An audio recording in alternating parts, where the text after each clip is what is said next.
Dear student, আশা করি তোমরা সবাই ভালো আছো। অনলাইন একাডেমি ইউটিউব চ্যানেল থেকে সবাইকে আন্তরিকভাবে শুভেচ্ছা ও অভিনন্দন জানিয়ে শুরু করছে আমাদের আজকের ক্লাস। আমাদের আজকের ক্লাস সপ্তম শ্রেণীর বিজ্ঞান তৃতীয় অধ্যায়, নূতন কারিকুলামের তৃতীয় অধ্যায় 2 নম্বর ক্লাস। 2 নম্বর ক্লাসে আজকে আমরা আলোচনা করব অণু এবং সংকেত সম্পর্কে। করতে হবে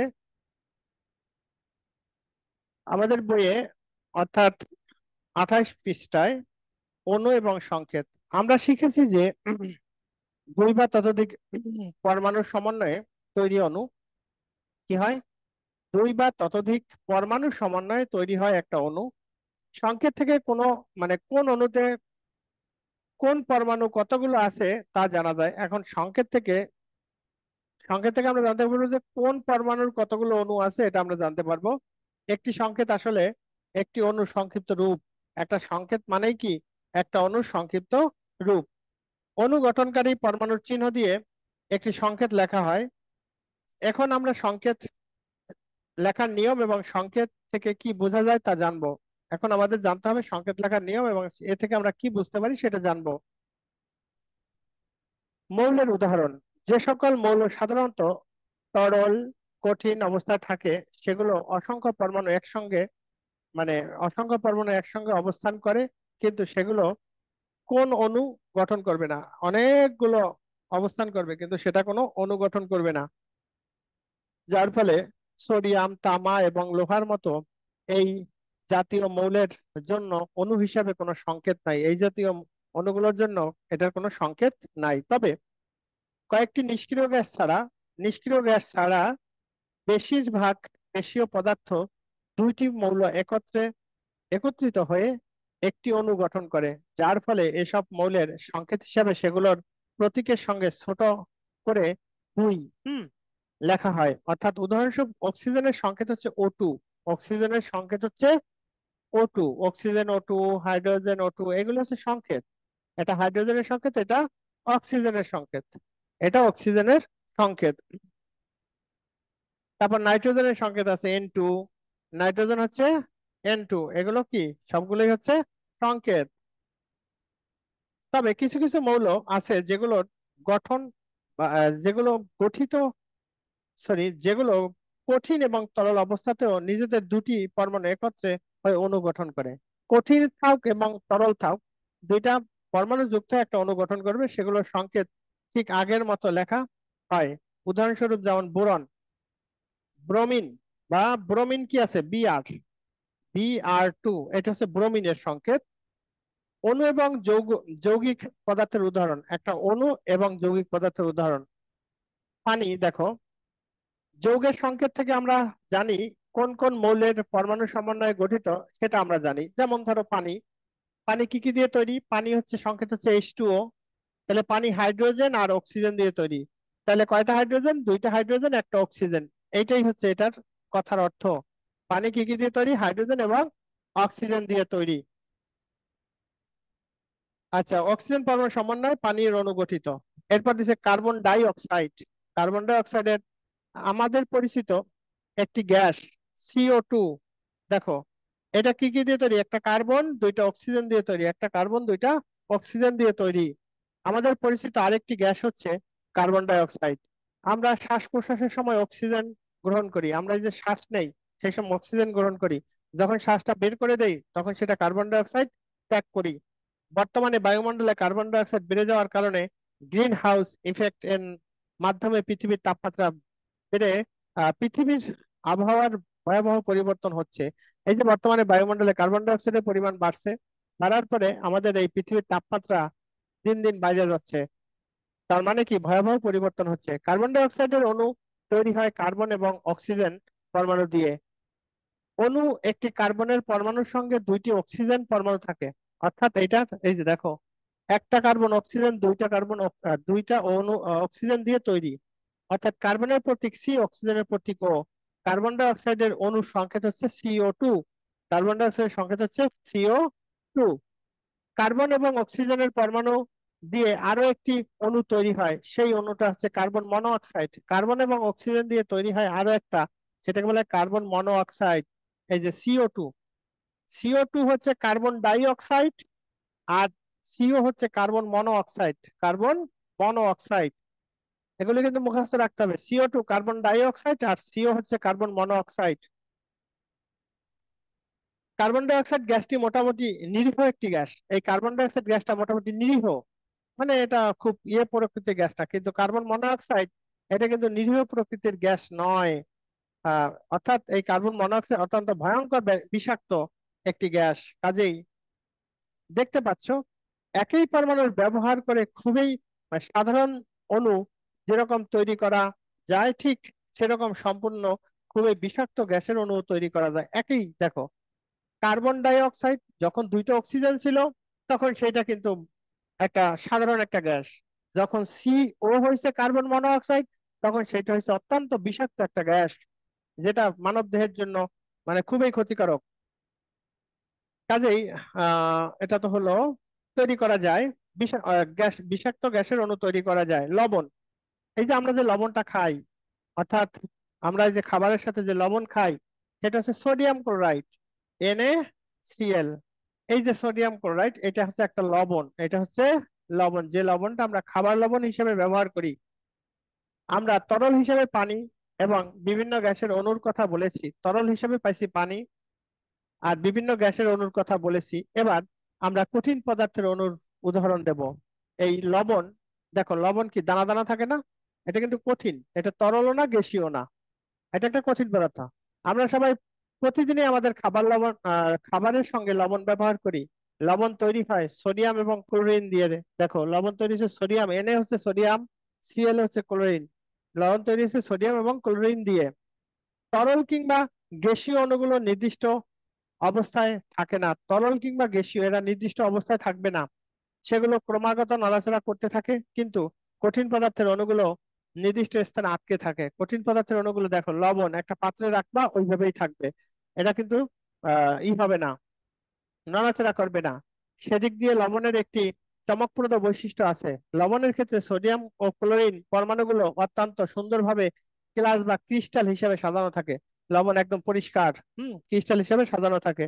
সোডিয়ামের পরমাণুটি অত্যন্ত ক্রিয়াশীল একটি ধাতু। সোডিয়াম পরমাণুটা কি অত্যন্ত ক্রিয়াশীল, মানে কাজ করে, কাজ করা একটা ধাতু। খোলা বাতাসে রাখলে এটি আগুন ধরে যায়। যদি শুধুমাত্র সোডিয়াম, এই এনে এটা যদি খোলা বাতাসে রেখে দাও, তাহলে এটা ধরবে কি আগুন ধরে যাবে, এটা আগুন ধরে যেতে পারে। আবার পানির সঙ্গে এটি ভয়ঙ্কর রূপে বিক্রিয়া করে। পানি, ওই যে পানির মধ্যে যদি এটা রাখি, তাহলে এটা ভয়ঙ্কর রূপে একটা বিক্রিয়া করবে। বলে সোডিয়ামকে সবসময়, এই সোডিয়াম রাখা রাখা হয় কোথায়? সবসময় কেরোসিনের মধ্যে ডুবাই রাখা হয়। কেরোসিনের মধ্যে ডুবাই রাখলে সে আর এই কোন রকমের কোনো বিপদ ডেকে আনতে পারবে না। একইভাবে ক্লোরিন খুবই বিক্রিয়াশীল এবং বিষাক্ত একটা গ্যাস। শুধু ক্লোরিন, এই যে সোডিয়াম, শুধু যখন সোডিয়াম হবে আর শুধু ক্লোরিন, ক্লোরিন এটা একটা বিষাক্ত গ্যাস, এটা হচ্ছে একটা বিষাক্ত গ্যাস। হ্যাঁ, আর এটা তো একটা ধাতু, তা তো বুঝলাই। অর্থাৎ এটাকে খোলা বাতাসে রাখা যাবে না, তাহলে আগুন ধরে যাবে। পানির মধ্যে দিলে বিক্রিয়া করবে, এই জন্য একে রাখতে হয় কেরোসিনের মধ্যে। কিন্তু ক্লোরিন একটা বিষাক্ত গ্যাস। হ্যাঁ, একইভাবে ক্লোরিন খুবই বিক্রিয়াশীল এবং বিষাক্ত একটি গ্যাস। কিন্তু তোমরা সবাই জানো, এই সোডিয়াম এবং ক্লোরিন পরমাণু মিলে যে লবণ বা সোডিয়াম ক্লোরাইড নামে আহ, যে যৌগিক পদার্থ তৈরি হয়, সেটি মোটামুটি বিক্রিয়াশীল বিপজ্জনক পদার্থ নয়। যদি বিপজ্জনক পদার্থ হইতো, তাহলে কিন্তু আমরা লবণ হিসেবে এটা গ্রহণ করতে পারতাম না, খাইতে পারতাম না। আমরা প্রতিদিন লবণ খাই এবং আমাদের শরীরের জন্য এটি খুবই প্রয়োজনীয় একটি পদার্থ। লবণ খাইতে হবে এবং এটা শরীরের জন্য খুবই প্রয়োজনীয় পদার্থ। শুধুমাত্র তাই নয়, লবণের ক্লাসের ভেতর সোডিয়াম এবং ক্লোরিন এত শক্তভাবে আবদ্ধ থাকে যে হঠাৎ করে সোডিয়াম এবং ক্লোরিন মুক্ত হয়ে কোনো বিপদ তৈরি করতে পারবে না। এখন তুমি বলতে পারো, স্যার এরা একসাথে না থেকে যদি হঠাৎ করে আলাদা হয়ে যায়? না, এটা এত শক্তভাবে ক্লাস আকার ধারণ করে থাকবে, এরা কখনো ওই আলাদা হয়ে যেতে পারবে না। তখন এটার কোনো বিপদও তৈরি হবে না। সোডা, আমরা যখন এখন পর্যন্ত শুধু দুইটি পরমাণু দিয়ে তৈরি অণুর উদাহরণ দেখেছি, সবসময় দুইটা, এই পর্যন্ত দুইটা দিয়ে তৈরি সেটা দেখছি। এখন আমরা একটু ভিন্নভাবে দেখব। কিন্তু দুই থেকে বেশি পরমাণু দিয়ে দিয়ে অণু তৈরি হওয়ার সম্ভাবনা, যেমন কাপড় কাঁচার সোডা কার্বন এবং অক্সিজেন পরমাণু দিয়ে তৈরি। কাপড় ধোয়ার সোডা বৈজ্ঞানিক নাম হচ্ছে সোডিয়াম কার্বনেট এবং যার সংকেত হচ্ছে NaCO3। সোডিয়াম কার্বনেট, যার সংকেত হচ্ছে Na2CO3। দেখো সোডিয়াম কার্বনেট Na2CO3, এটা হলো সোডিয়াম কার্বনেট, যা হচ্ছে কাপড় কাঁচা সোডা। কাপড়, এই যে জামা কাপড় যে পরিষ্কার করে এইটা। সোডা তো এখন ব্যবহার করে না, এখন ডিটারজেন্ট বিভিন্ন রকমের ইয়া, কিন্তু আগে সোডা ব্যবহার করতো, গ্রামগঞ্জে দোকান থেকে সোডা কিনে তারপরে কাজ করতো। কাজেই সংকেতটি দেখেই তোমরা অনুমান করতে পারছো যে সোডিয়াম কার্বনেটের অণুর মধ্যে দুটি সোডিয়াম পরমাণু, একটি কার্বন পরমাণু এবং তিনটি অক্সিজেন পরমাণু। তাহলে দুইটা সোডিয়াম আছে, একটা কার্বন, তিনটা অক্সিজেন। দুইটা সোডিয়াম, একটা কার্বন, তিনটা অক্সিজেন পরমাণু আছে। কাজেই সংকেতটি দেখেই তোমরা অনুমান করতে পারছো যে সোডিয়াম কার্বনেটের অণুর মধ্যে দুটি সোডিয়াম পরমাণু, একটি কার্বন পরমাণু এবং তিনটি অক্সিজেন পরমাণু থাকে। এই যে দেখো, হাইড্রোজেন অক্সিজেন দিয়ে তৈরি। এটা হচ্ছে উপরে যেটা দেওয়া আছে, এটা হচ্ছে চিনি, গ্লুকোজ। দেখো চিনির সংকেত হচ্ছে, দেখো চিনির সংকেত হলো C12।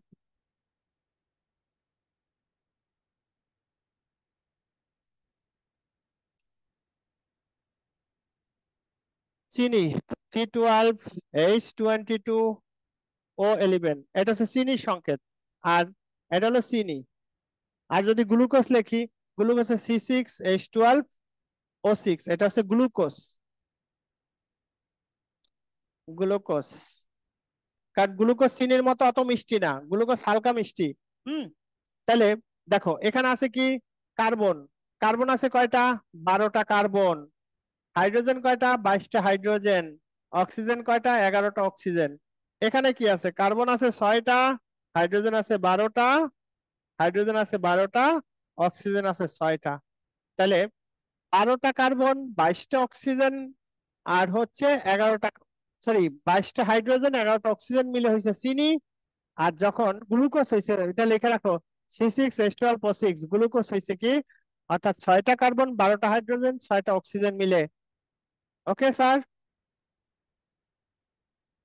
এরপরে এখন পর্যন্ত তোমাদের যে কয়টি অণুর উদাহরণ দেওয়া হয়েছে, তার মধ্যে এটি সবচাইতে বেশি সংখ্যক পরমাণু দিয়ে তৈরি। যতগুলো উদাহরণ দেওয়া হয়েছে তার মধ্যে এইটাই সবচাইতে বেশি পরমাণু দিয়ে তৈরি। এরপর হচ্ছে হাইড্রোক্লোরিক অ্যাসিড। হাইড্রোক্লোরিক অ্যাসিড, এতক্ষণ আমরা তোমার কঠিন পদার্থ দেখছি, তারপর হচ্ছে তোমার তরল পদার্থ দেখছি, গ্যাসীয় পদার্থ দেখছি। এখন আমরা দেখবো হলো, দেখো অ্যাসিড, হাইড্রোক্লোরিক অ্যাসিড, এটা সংকেত হচ্ছে HCl। হ্যাঁ, অর্থাৎ হাইড্রোক্লোরিক অ্যাসিডের মধ্যে একটা হাইড্রোজেন আর ক্লোরিন, একটা একটা ক্লোরিন, একটা হাইড্রোজেন একটা ক্লোরিন। হ্যাঁ, একটা হাইড্রোজেন একটা ক্লোরিন, এটাকে বলা হয় হাইড্রোক্লোরিক অ্যাসিড। এটাকে বলা হয় হাইড্রোক্লোরিক অ্যাসিড। আরো অনেক মানে অ্যাসিড আছে, তার মধ্যে এটা হাইড্রোক্লোরিক অ্যাসিডের কথাই বলছে। তোমরা সবাই নিশ্চয়ই কম বেশি অ্যাসিড শব্দটা শুনছো, অ্যাসিডের কথা তোমরা কম বেশি সবাই শুনছো।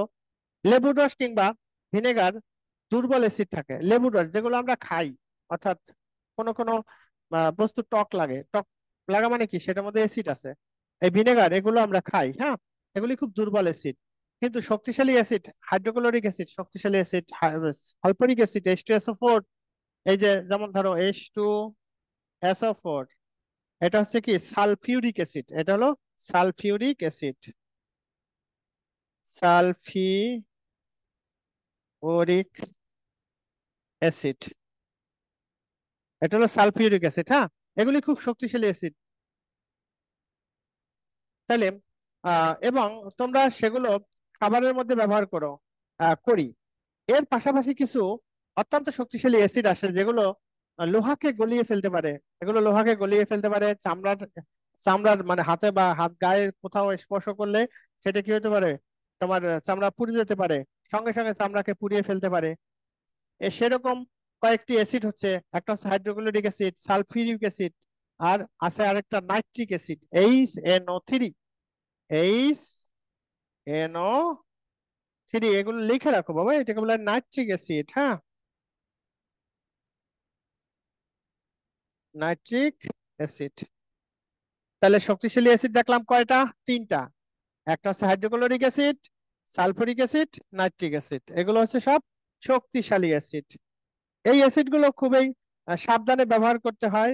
কেউ ইচ্ছা করলে সেটি বাজার থেকে কিনতে পারবে না। এখন তুমি যদি কিনতে যাও, ইচ্ছা করলেই তুমি কিন্তু বাজার থেকে এটা কিনে আনতে পারবে না। কিন্তু একটি বিস্ময়কর ব্যাপার কি জানো, এই তিনটি অত্যন্ত বিপজ্জনক অ্যাসিডের ভিতর একটি অ্যাসিড কিন্তু তোমার নিজেদের অজান্তেই বহন করে নাও। এখন এই যে তিনটা অ্যাসিড আমরা পড়লাম, হাইড্রোক্লোরিক, সালফোরিক, নাইট্রিক, এই তিনটার মধ্যে একটা অ্যাসিড আমরা সবসময় বহন করি, আমাদের শরীরের ভিতর থাকে, সেটা হচ্ছে হাইড্রোক্লোরিক অ্যাসিড। ওই যে অ্যাসিডিটি হয় না মানুষের, গ্যাস্ট্রিকের ব্যথা হয়, গ্যাস হয়, এটাই হচ্ছে ওই অ্যাসিড, হচ্ছে হাইড্রোক্লোরিক অ্যাসিড। কিন্তু তোমার নিজের অজান্তেই বহন করো এবং সারাক্ষণ ব্যবহার করে যাচ্ছ, এটি হচ্ছে হাইড্রোক্লোরিক অ্যাসিড। একটি হাইড্রোজেন, একটি ক্লোরিন পরমাণু দিয়ে তৈরি। এই অ্যাসিডের সংকেত হচ্ছে HCl। তোমার পাকস্থলীতে খাদ্য পরিপাক করার জন্য আহ, সেখানে এই অ্যাসিড থাকে। অর্থাৎ আমরা যে খাবার খাই, এই খাদ্যটা পাকস্থলীতে যখন পরিপাক হবে, সেটা তোমার কি লাগবে? ওই হাইড্রোক্লোরিক অ্যাসিডের মাধ্যমেই হবে, হাইড্রোক্লোরিক অ্যাসিডের মাধ্যমে হবে।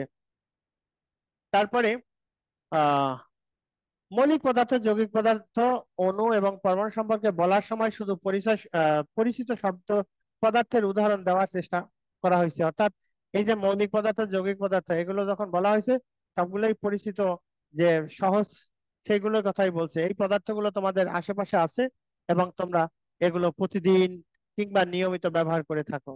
তোমরা যখন উপরে ক্লাসে যাবে তখন মৌলিক পদার্থ, যৌগিক পদার্থ, পরমাণু, অণু এবং সেগুলোর ভিতরকার বিভিন্ন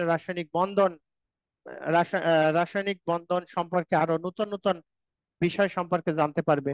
যেমন তোমরা জানতে পারবে পানির অণুতে কয়টি অক্সিজেন পরমাণুর সঙ্গে সব সময় দুইটি হাইড্রোজেন পরমাণু থাকে, কেন দুইটি বেশি কিংবা কম থাকে না। একইভাবে তোমরা জানতে পারবে কেন লবণের অণুতে সোডিয়াম এর পরমাণুর সঙ্গে সব সময় একটি ক্লোরিন পরমাণু যুক্ত থাকে। এই যে যেগুলো, এই যে বড় বড়, যেমন চিনি, গ্লুকোজ, তারপর হাইড্রোক্লোরিক অ্যাসিড, একটার সাথে আরেকটা থাকে, কেন এগুলো এভাবে থাকে, এগুলো সম্পর্কে আমরা আরো উপরে ক্লাসে বিস্তারিত জানতে পারবো।